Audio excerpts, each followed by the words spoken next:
The call to prayer still echoed against the tiled walls when I leapt from the balcony, the soles of my shoes skidding on the clay dust of the rooftop.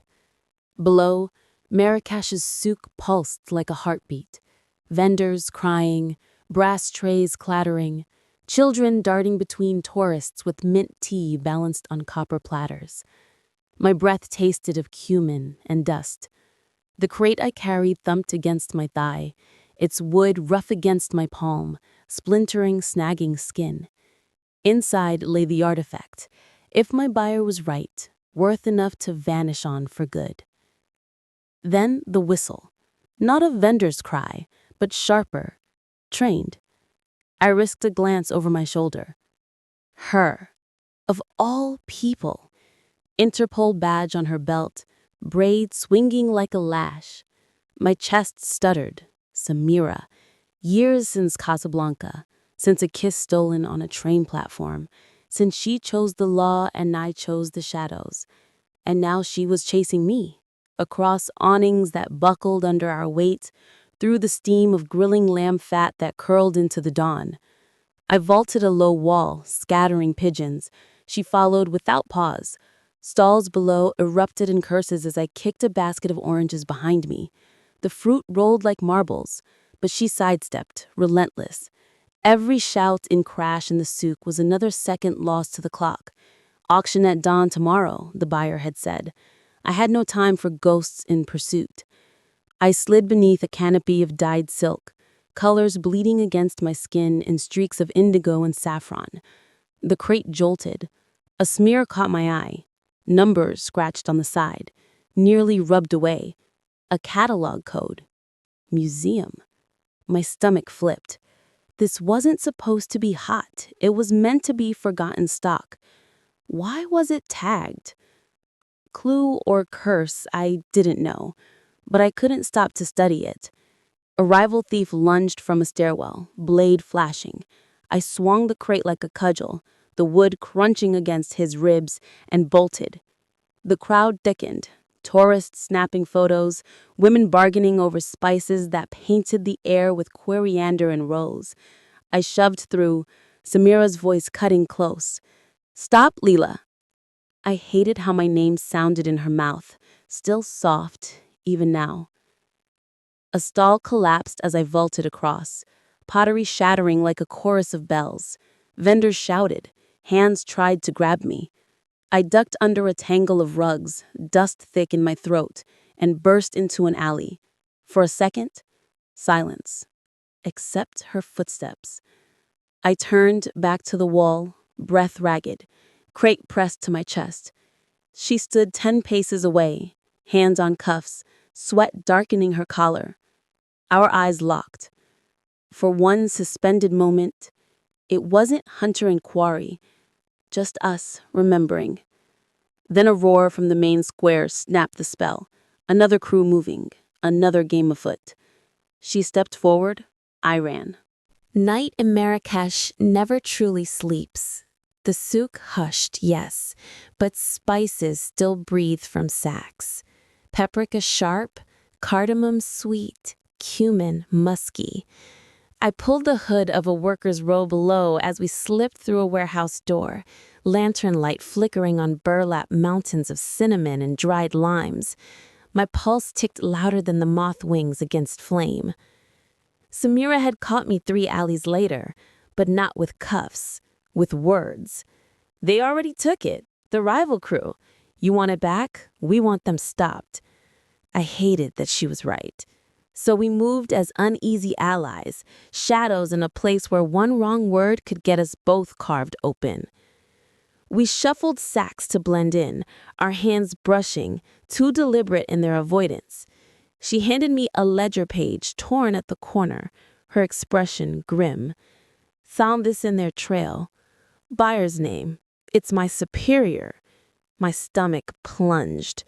If true, every step beside her was a trap, a betrayal waiting to happen. But her eyes, stormy, unflinching, told me she wasn't playing, or maybe she was just that good. Workers passed, carts squeaking, and we bent lower, whispering like conspirators. The auction would start at dawn. Hours bled faster in this silence. I could already feel time slipping, though it felt minutes since moonrise. My hand ached where the crate had scraped earlier. Catalog numbers etched themselves behind my eyes. One of the guards barked in Arabic, suspicion lacing the tone. Samira grabbed a sack, hoisted it onto her shoulder with effortless strength, nodding toward me. I mirrored, my knees nearly buckling under the weight of clothes. We joined the column of workers, threading between stacks. The guard's gaze lingered, but then he turned, my lungs filled with dust and relief. We ducked behind a spice mound, coughing.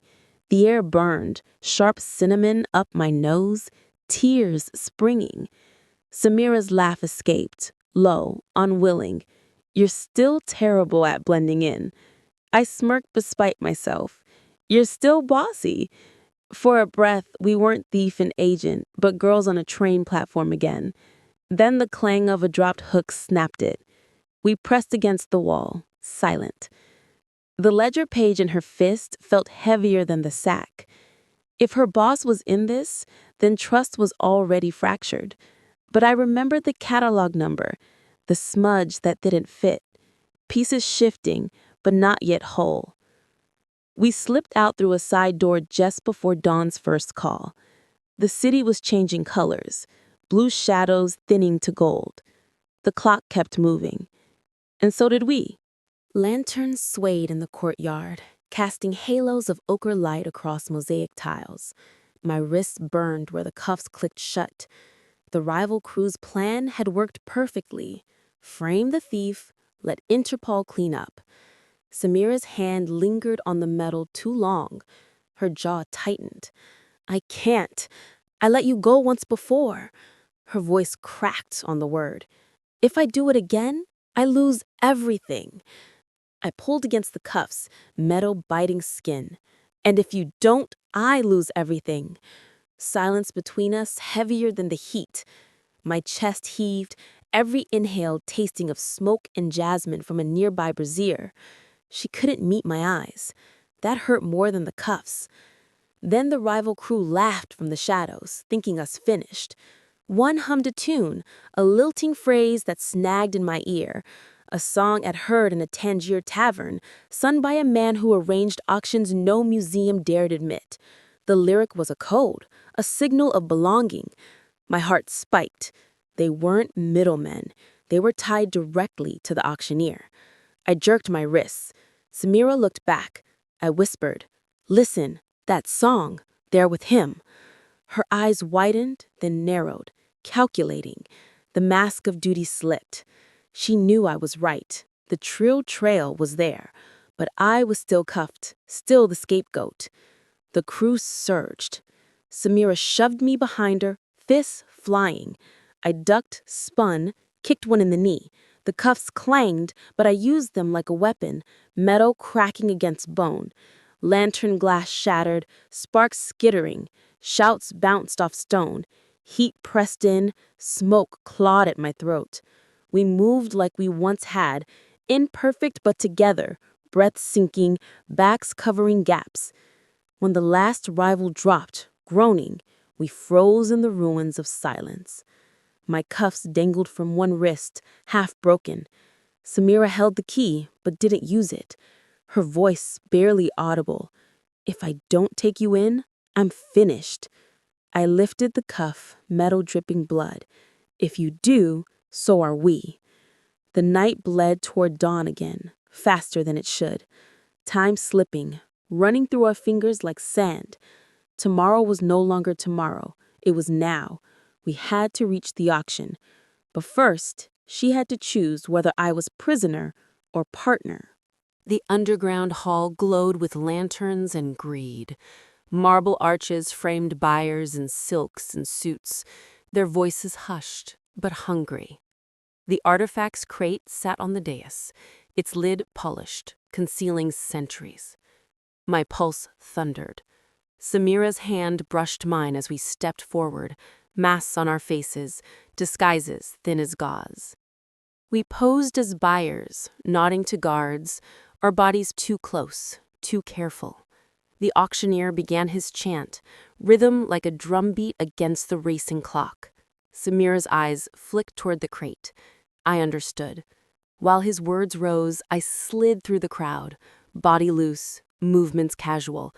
At the final second, as the crowd surged forward, I switched the crate with a decoy we'd smuggled in. Wood thudded. No one noticed. Samira signaled with the smallest tilt of her chin.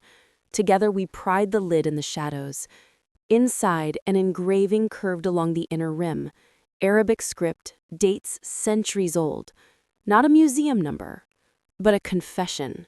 Smuggled long before catalogs were inked. It had never belonged in their ledgers. Provenance twisted. My buyer had been wrong. The museum had been wrong. This artifact had always been stolen. The ledger page burned in my mind. It hadn't been proof of her boss's corruption at all. Just sloppy bookkeeping, a distraction.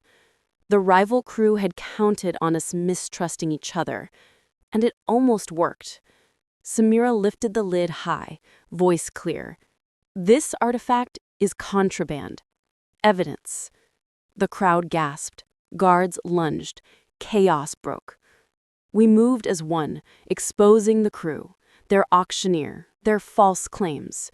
Smoke bombs cracked, curses flew, but by the end, the rival smugglers were dragged forward, shouting their innocence. The hall reeked of sandalwood and sweat. In the wreckage, Samira held the artifact steady. I pressed my palm to it once before letting go. My payday, my escape, slipping away with that gesture. Her badge gleamed under the light, but when she looked at me, she wasn't a victor. She was someone about to lose. She whispered, "Go," shoving the alley door open. Her career would carry the scar. Mine would carry the target. But both of us carried the choice. In the alley, shadows pressed close, cool stone against my back. She followed just long enough for our foreheads to touch. No words, just breath. The city waking around us. For one flicker of time, trust was enough. Then footsteps echoed. Her world calling, mine too. She stepped back. I melted into the crowd.